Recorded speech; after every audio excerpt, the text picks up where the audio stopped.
Presented by Ma Durga Music. Singing by Anil Yadav. Music by Raju Babu. उठावा में छौड़िया लगने उठा लाली उठावा में छौड़िया रे उठावा में छौड़िया लगने उठा लाली हंसै छै त लागै जेना कि हमर पाली ओकरे बनैबै अपन घरवाली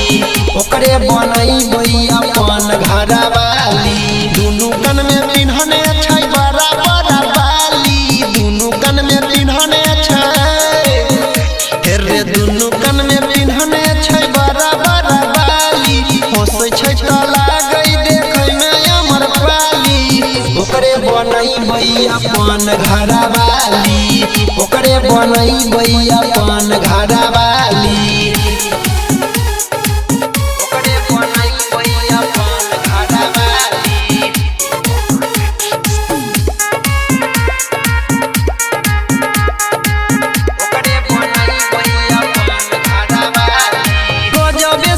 गजब के गाल रे चलै छै हीरोनी जेना गजबे के चाल रे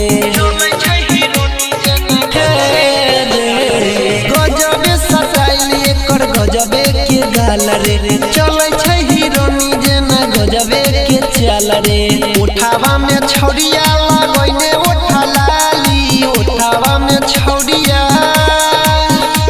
रे उठावा में छौड़िया लगने उठा लाली हंसै छै त लागै देखै में हमर पाली ओकरे बनैबै अपन घरवाली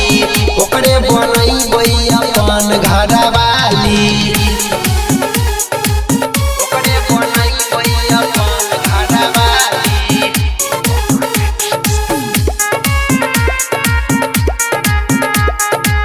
ओकरे बनैबै अपन घरवाली